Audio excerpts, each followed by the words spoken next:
Hi,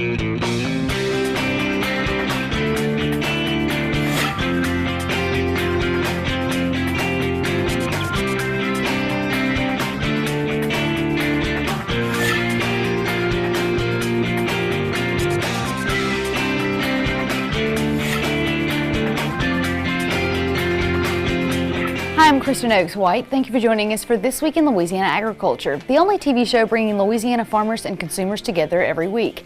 My partner Avery Davidson is with his Ag Leadership class in California for a tour of agriculture areas there. We'll be hearing from him a little later on in the show. From weekend farmers markets to the countless roadside stands, you don't have to look hard to find fresh produce for your dinner table. This week, TWILA's Karl Wiggers takes us to Red River Parish, where one farmer is drawing customers from miles away to his produce market right here on the farm. Golly, I had no idea. Jason Anderson has spent his whole life in agriculture. He grew up watching his dad farm and knew that's what he wanted to do.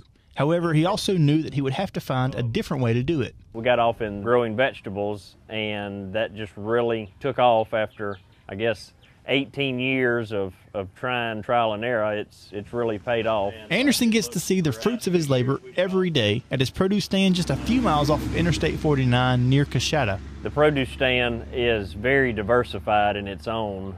We grow anything from onions to bell peppers to okra to peas. You name it, we have kind of pretty much all your summertime favorite vegetables. This farm has come a long way from Jason's early days in the business. Nearly 20 years later, Anderson says the reward of seeing his happy customers is worth every challenge he faces. From having small gardens, you know, from when I was little to growing this on a 50-acre scale, it just really very overwhelming at times, but it's very, very heart-filling, you know, that you can feed your neighbors down the road or whatnot. Cherry tomatoes? Those neighbors down the road have become some of his most loyal customers. We have a lot of repeat customers. I don't know, everything I buy I love. This is Joni Thornton. We came originally for the corn. Joni is one of those longtime customers, and she drives more than an hour from Toledo Bend each summer for this produce. Today, she and her husband are here for much more than just corn. And of course, you know, the purple hulls, we've been eating them for years, but we'd never had the lady cream peas before. And of course, this corn that they grow here is just fantastic too. We invite people over to come eat, and they say, man, where'd you get this corn? Oh yeah, it's really good corn, really good. There's nothing that compares to a fresh vegetable versus a vegetable, say, out of the grocery store or supermarket. We do have people that come weekly, if not bi-weekly, to get their tomatoes or cucumbers for their salads, and we kind of make everybody look forward to the summer with all the vegetables. Of all the vegetables you can find here, Anderson says it's these tomatoes that customers come back for. The tomatoes are a big draw out here to the farm. We have a great variety selection of tomatoes, and the taste is just there. And there was a gentleman that came yesterday after he had come last week, and he said, I had to drive all the way back out here just to get these tomatoes. They just taste great. While things look good this summer for Anderson, he fought the same battles that many farmers along the Red River did over the past year.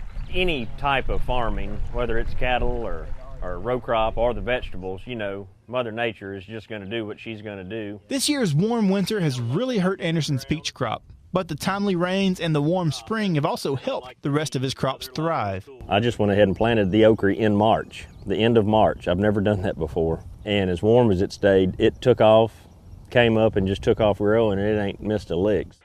Anderson is disappointed that he does not have a peach crop this year, but he did just increase the size of his peach orchard to have great peaches for years to come. His produce stand is open for business from now until early August on Monday through Saturday from 8 to 5. For more information about Anderson's Produce and Plant Farm, head over to our website at twilatv.org. And Kristen, I know you love to grow your own vegetables.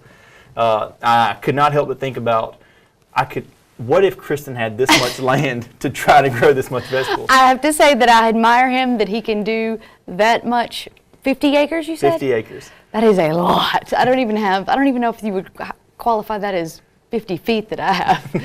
Well, it's really interesting. One of the things he does is plants, you know, in waves. So he has vegetables coming off, you know, as the season goes, and it's mind-blowing the planning that has to go into that big of a garden. Oh, I'm sure, because I have just that small space that I have, and start putting stuff here and here, and then I run out of space. And so, yeah, I admire what he does, and I'll have to go pick his brain in the future. Oh, yeah, he's got plenty of ideas, and I asked him some questions for my own garden that Brittany wants me to try to work on at the house. So. Oh, good. It was a great story, Karl Wiggers.